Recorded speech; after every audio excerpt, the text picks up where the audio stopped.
현대인들이 즐겨하는 놀이 게임 가운데 하나가 요즘 남녀노소 다 이걸 좋아하는 것 같아요. 퍼즐 게임, 또 레고를 가지고 뭔가를 만드는 거, 이런 걸 굉장히 좋아합니다. 이 퍼즐이라는 것은 아주 조각조각 난 그림들 또는 모양들을 맞춰서 나중에 완성된 그림이나 뭔가 목표하는 것을 만들어내는 것. 레고도 비슷하죠. 하나하나 해체되어 있는 그런 기구들을 조립하고 해체하는 과정을 통해서 뭔가 완성품을 만들어내는 과정을 레고 또는 퍼즐 이런 게임을 즐겨 합니다. 이 두 가지가 가진 공통점이 있습니다. 첫 번째는 시작할 때는 이게 뭐지? 라고 혼란을 준다는 거죠. 도대체 이 퍼즐 막 흩어져 있는 조각들을 바라보면 이걸 가지고 뭘 완성해야 될까? 이게 뭘 의미하는 걸까? 완성되면 어떤 그림일지 모르지요. 그래서 정체를 잘 모른다는 거예요. 두 번째는 오랜 시간이 걸린다는 거죠. 이 퍼즐과 조각을 완성하는 사람들 보면 이렇게 했다 안 되면 다시 또 처음으로 돌아가서 바꿔 하기도 하고 새롭게 시도를 해보면서 오랜 시간 포기하지 않고 끈기를 갖는 사람들이 완성을 해내요. 근데 나중에 다 완성을 하고 나면 때로는 아주 멋진 명화 또는 작품 이런 것들을 퍼즐 속에서 레고 속에서 완성된 것을 보게 됩니다. 마치 인생이 그런 것 같아요. 종종 우리 인생을 근시안적인 눈으로 보면 잘 모릅니다. 왜 나한테 이런 고통이 왔을까? 왜 우리에게 이런 슬픔과 어려움들이 계속 반복되는 걸까? 이거를 그때는 그 사건의 중심에 서 있어서는 잘 모릅니다.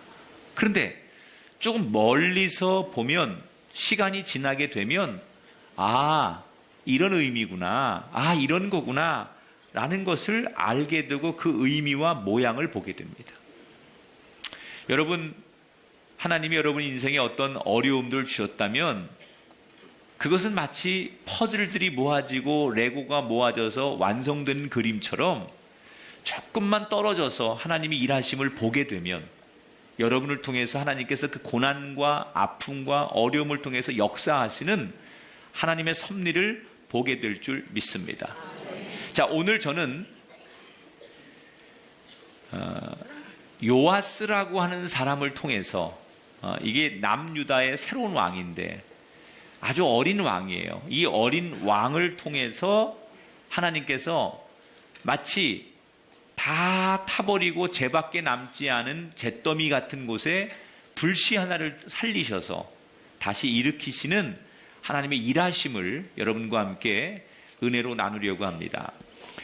이스라엘 역사를 여러분 지금까지 우리가 쫙 공부해왔지만 이스라엘은 다윗이 통일을 합니다. 그래서 여러 부족이 나눠져 있던 이스라엘을 하나로 통일해서 통일 왕국을 만들지요. 그리고 다윗이 통치하고 그의 아들 솔로몬이 잘 통치한 다음에 불행하게도 솔로몬 이후에 이스라엘은 다시 두 개로 나뉘어집니다. 그래서 북쪽에 10개의 지파가 모여서 세운 북이스라엘, 남쪽에 2개의 지파가 모여서 세운 남쪽 유다, 이렇게 두 개의 나라로 솔로몬 이후에 나눠지게 됩니다.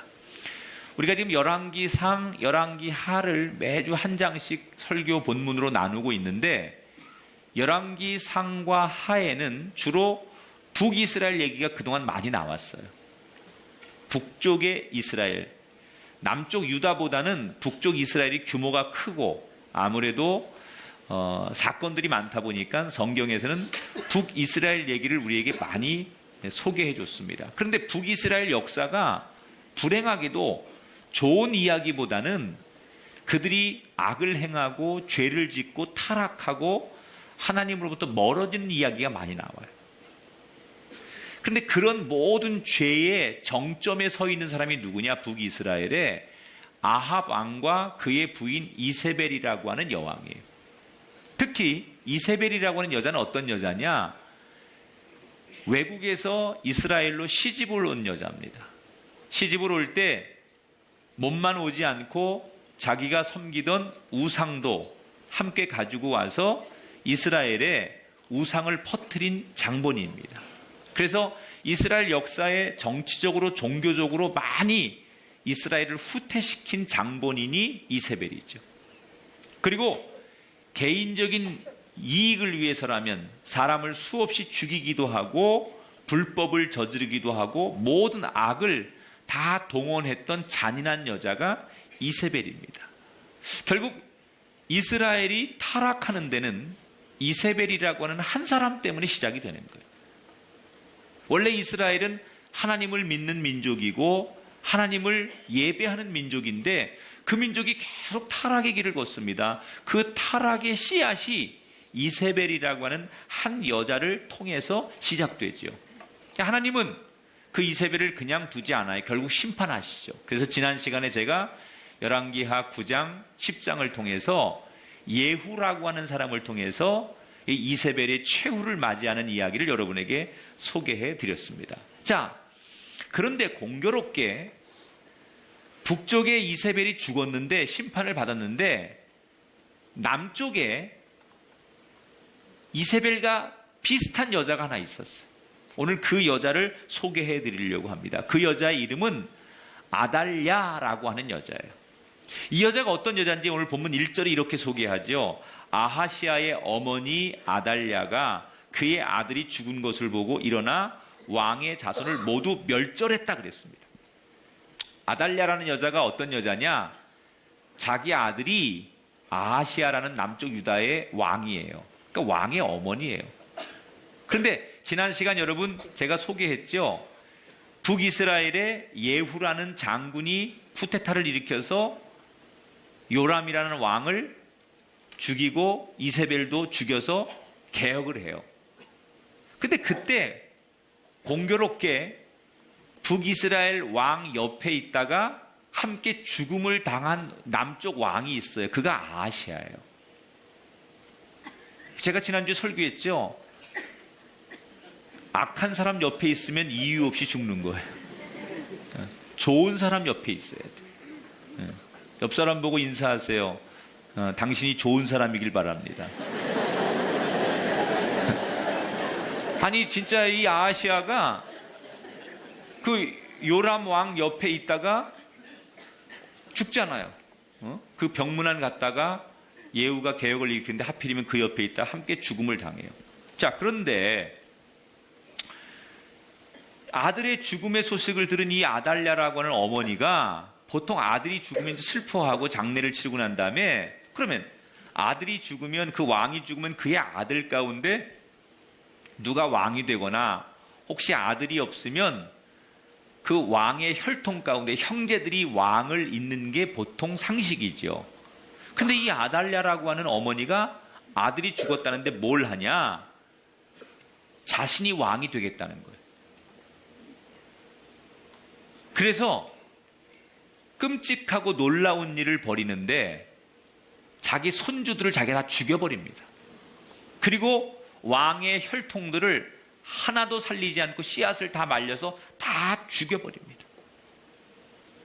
아주 잔인한 자기 혈통을, 자기 자손들을 자기가 왕이 되고 싶은 욕심에 이 할머니가 다 몰살시키고 죽이는 사건이 오늘 본문에 등장해요. 그런데 여러분 이 잔인한 아달랴라고 하는 여자가 누구냐?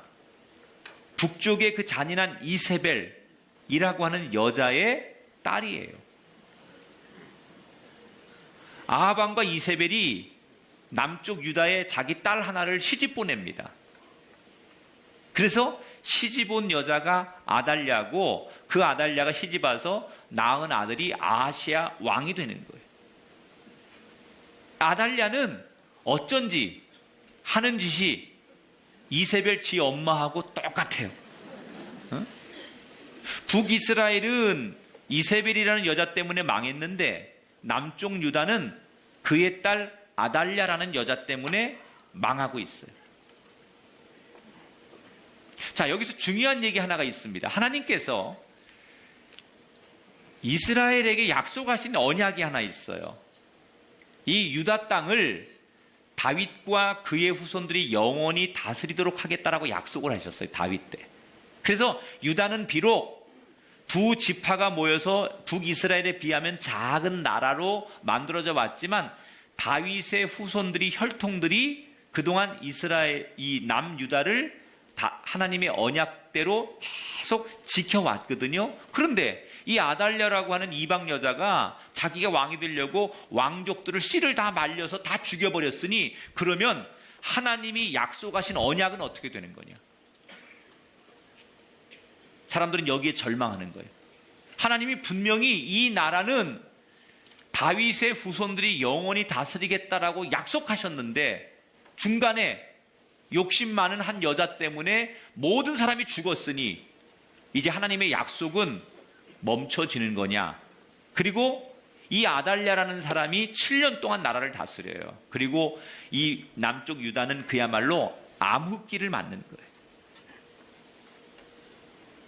그때 남쪽의 이스라엘 백성들은 소리치지요. 이 말도 안 되는 악이 판을 치고 있는데 정의의 하나님은 어디 계십니까? 저렇게 잔인하고 우리가 인정할 수 없는 악의 세력이, 어둠의 그림자가 이 땅을 지배하고 있는데 공의의 하나님은 도대체 어디 계신 겁니까?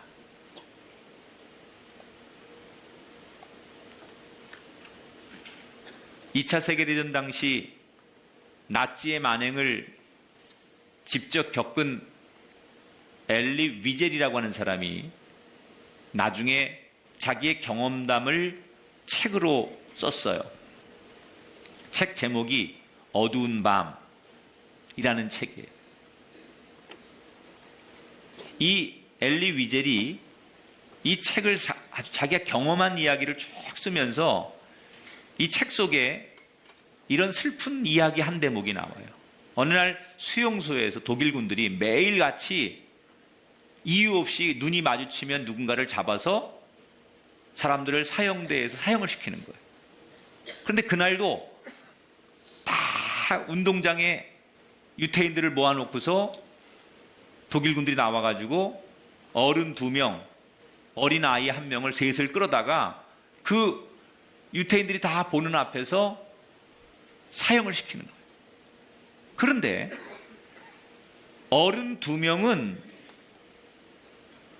사람들이 보는 앞에서 금방 죽습니다. 그런데 어린 소년이 죽지 않고 어른들은 죽었는데도 한 30분 이상 동안 아이가 죽지 않고 질긴 생명력을 보이는 거예요.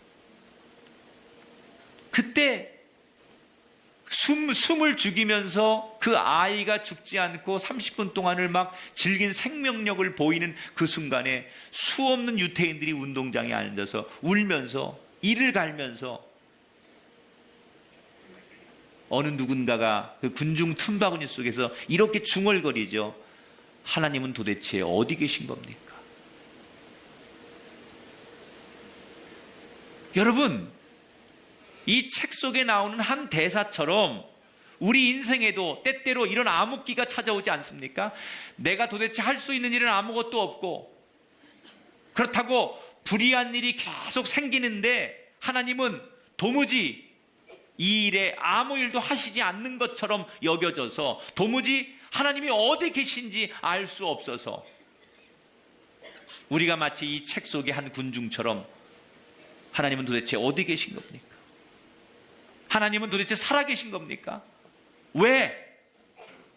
이런 악인들은, 이런 못된 사람들은 떵떵거리고 잘 살아야 되는데 왜 착한 사람들, 의로운 사람들은 이렇게 무시당하고 어려움을 당하고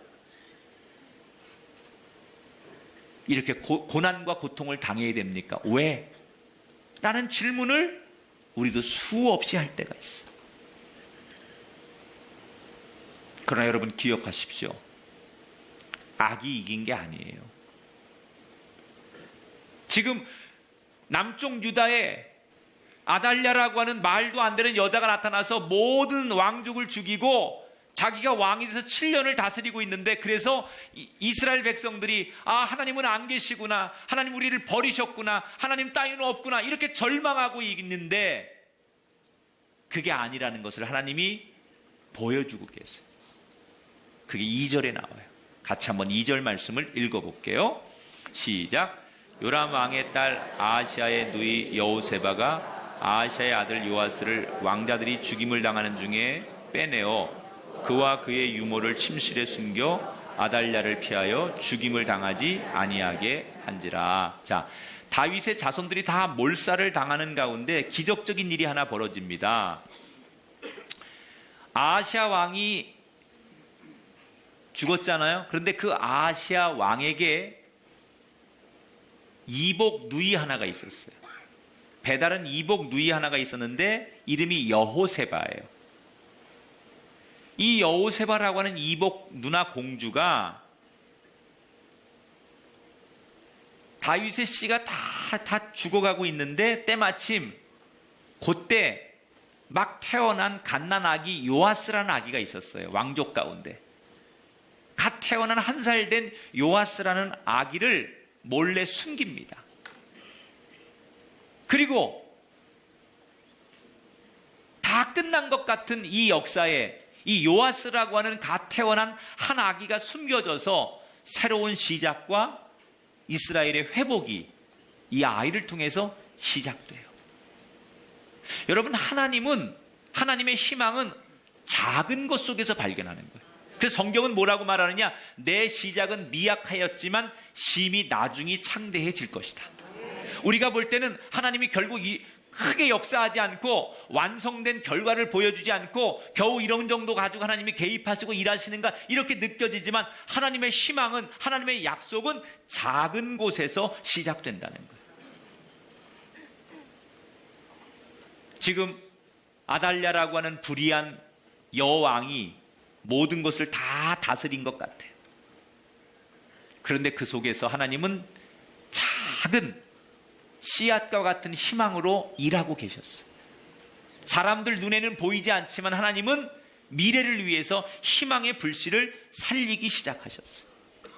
여러분, 절대로 낙심하지 마십시오. 여러분 가정과 인생에 다 끝난 것 같아도 여러분이 믿음을 저버리지 않으면 하나님은 작은 것을 통하여 여러분 인생에 개입하시고 일하시고 역사하시는 것을 믿으시기 바랍니다. 하나님은 지금도 여러분 가정에, 여러분 인생에 작은 희망의 불씨를, 작은 희망의 씨앗을 살리고 계신 줄 믿으시기 바랍니다. 7년 동안 암흑과 같은 세상, 그런데 요아스라고 하는 왕족 하나가 성전에서 몰래 무럭무럭 자라고 있는 거예요. 이 여호야다라는 공주가 이 아이를 성전에 가서 제사장한테 맡겨서 제사장이 이 아이를 몰래 7년 동안 키운 거예요. 여호야다라는 제사장. 이 여자는 여호세바의 남편이에요. 여러분, 아달랴라고 하는 여자는 자기 계획에 다윗의 후손들을 다 죽였다고 생각했어요. 그런데 갓난 아기 하나가 살아있을 줄 몰랐죠. 그리고 방심하는 거예요. 이 여자는 바알신, 아세라신 우상을 섬기는 여자이기 때문에 어머니의 영향을 받아서, 그래서 성전에는 관심이 없어요. 근데 요아스가 지금 성전에서 제사장의 보호를 받으면서 몰래 숨겨져서 무럭무럭 자라고 있는 거죠. 여왕은 성전에 관심이 없고 다른 거에만 관심이 있다 보니까 성전을 방치해 두는 거예요. 그 사이에 한 생명이 무럭무럭 자라고 있는 거예요. 만약에 이 아달랴가 성전에 관심을 두었고 성전을 가까이 했다면 요아스가 발각이 됐거나 죽었을 텐데 성전을 등한시했기 때문에 그 속에서 희망이 자라고 있었어요. 요아스가 7살이 되던 해 성전의 제사장이었던 여호야다가 성경에 보니까 백부장과 왕을 호위하는 호위병들을 성전으로 부릅니다. 그리고 그들 앞에 깜짝 놀랄 만한 사실을 보여주지요. 바로 어린 요아스를 소개하면서 이가 다윗의 왕족이다. 이 이스라엘에 씨가 다 말라서 다윗의 왕족이 없는 것 같지만 여기 아직 한 생명이 살아있으니 이가 진정한 하나님이 세우신 왕이다. 우리가 이를 왕으로 세워야 한다라고 통보를 합니다. 제사장이. 그때 많은 군인들이 어린 7살짜리 요아스라고 하는 새로운 왕 앞에 무릎을 꿇고 충성을 맹세하고 쿠데타가 시작되는 거예요. 그런데 여기 재밌는 이야기가 있습니다. 이 호위병들은 누구예요? 왕을 호위하는, 아달랴를 호위하는 호위병들이에요. 자기들이 자기의 정권을 호위하면서 월급을 받아 사는 사람들인데, 이 사람들이 왕을 버리고, 지금 현재 하는 일은 왕을 호위하는 일인데 왕을 버리고 새로운 어린 아들 요아스, 새로운 왕의 등극을 지지합니다. 호위병들이. 두 가지를 의미하는 거예요. 첫째는 그만큼 아달랴라고 하는 사람이 무력으로 왕이 됐지만 신임을 얻지 못하는 거죠.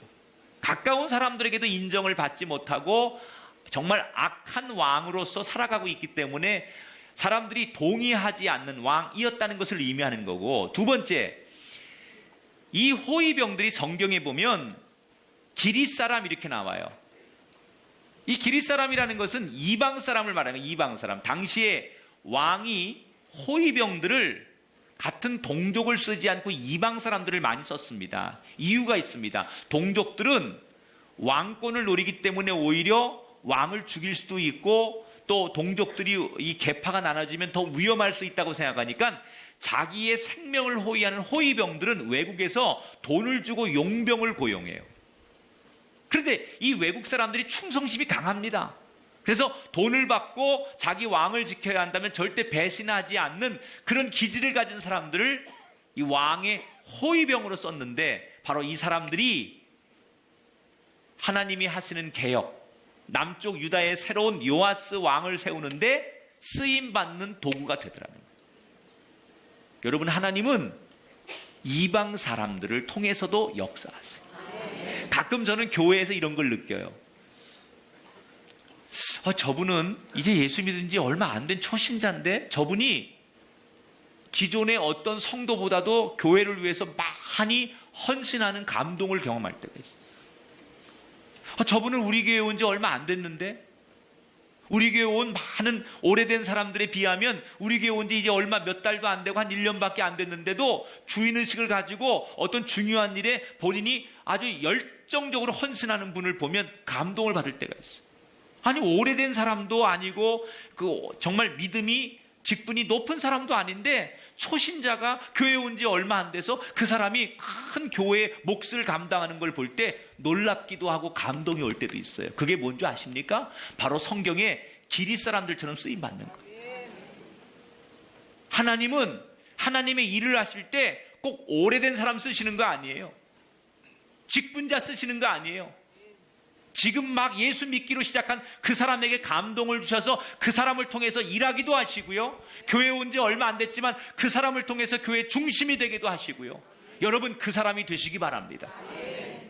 하나님께서 새로운 요아스 왕을 세우는데 이방 사람을 들어 쓰시는 것처럼 여러분들이 앉은 자리가, 여러분의 삶이 이 교회와 하나님 나라를 위해서 그렇게 쓰임받는 그 한 사람이 되시기를 주님의 이름으로 축원합니다.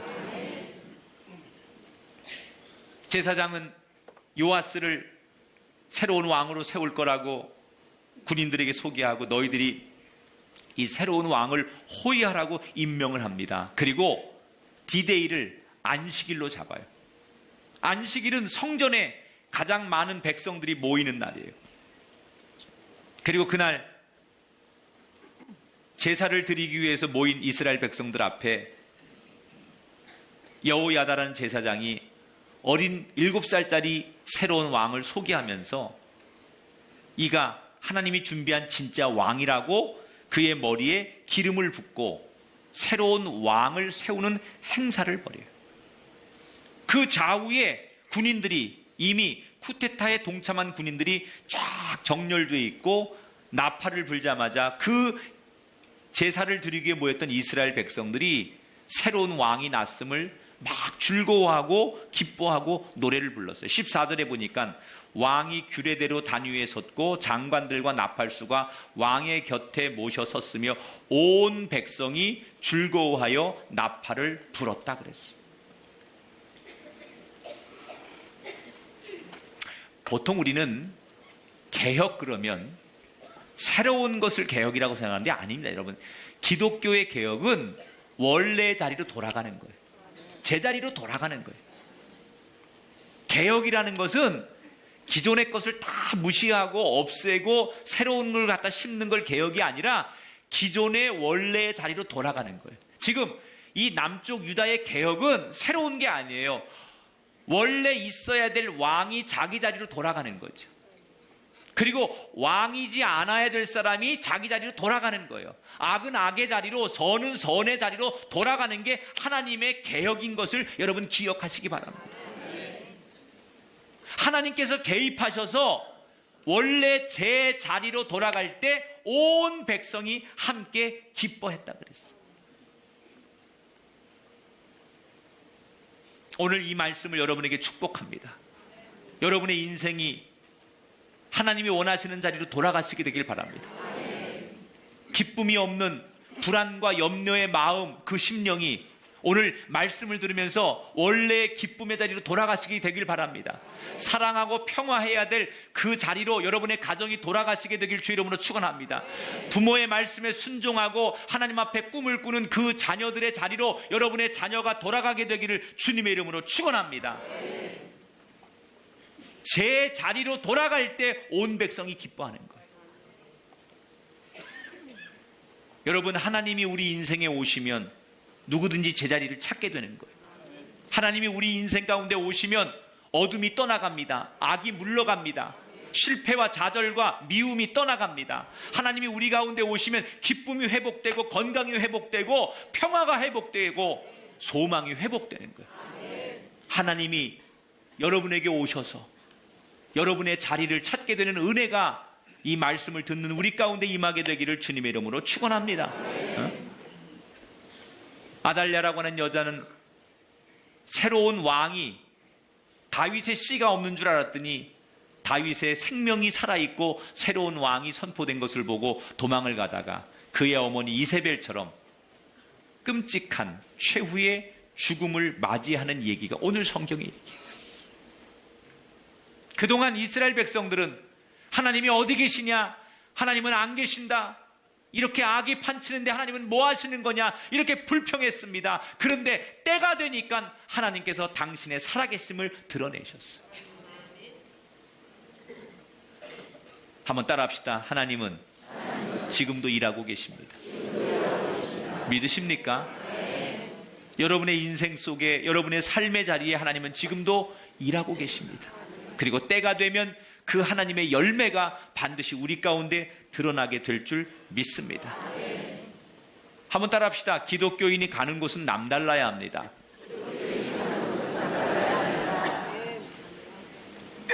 여러분, 기독교인은 어디를 가든지 남달라야 돼요. 제가 지금 드리는 얘기 하나를 잘 기억해 보세요. 아프리카 앙골라에서 마리아라고 하는 여자가 미국의 한 선교협회에 회의를 하기 위해서 건너오게 됩니다. 이 마리아라고 하는 여자는 미국에서 세계 전도 선교를 어떻게 할 것이냐에 대한 전략회의에 아프리카 대표로 참여를 하는 거예요. 그곳에 모인 각국의 대표들이, 미국 사람들이 전도를 잘하기 위한 전략을 발표합니다. 효율적으로 전도하는 방법을 논의합니다. 성공한 케이스들을 사람들이 설명하기 시작합니다. 그리고 거기에 들어갈 예산과 인력 이런 것들을 계획을 짜고 있었어요. 그런데 아프리카 앙골라에서 온 마리아라고 하는 여자는 계속해서 회의 첫 시간부터 마지막 시간까지 고개를 갸우뚱하고 있어요. 이것을 계속 지켜본 회장이 마리아, 당신은 왜 이 모든 회의에 동의를 하지 않고 고개를 갸우뚱하고 있습니까? 혹시 당신 하고 싶은 얘기가 있습니까? 라고 그에게 기회를 줍니다. 그랬더니 마리아가 이렇게 일어나서 얘기를 하는 거예요. 회장님, 저희는 전도할 때 이런 식으로 하지 않습니다. 그랬더니 거기에 모인 많은 회의를 한 사람들이 그럼 어떻게 합니까? 라고 묻는 거예요. 그랬더니 마리아가 저희는 전도하기로 마음을 먹으면 그 지역에 기독교인 가정 2가정을 이사 보내면 됩니다. 그리고 그냥 2가정을 그 마을에 이사 보내서 그곳에서 같이 살게 되면 저절로 그 마을 사람들이 예수님을 믿게 됩니다. 이것이 우리가 전도했던 방식입니다. 여러분, 이 메시지는 우리들에게 참 많은 부끄러운 이야기예요. 복음은 그 자체로 사람을 변화시키는 거예요. 특별하지 않아요. 영향을 주는 거예요. 복음은 살아있기 때문에 그냥 복음이 들어가면 그 복음이 이 조선 땅에 눈을 뜨게 하고 우상을 버리게 하고 희망과 꿈을 꾸게 만들어서 잘 사는 대한민국을 만들게 했던 것처럼 복음은 영향을 주는 거예요. 아무것도 아닌 가문에 복음이 들어가면 그 복음이 그냥 들어가 있으므로 그 가정을, 가문을 깨우는 거예요.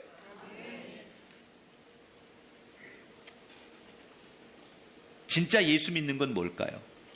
말하지 않아도 우리 삶을 통해서 영향을 주는 거예요. 영향.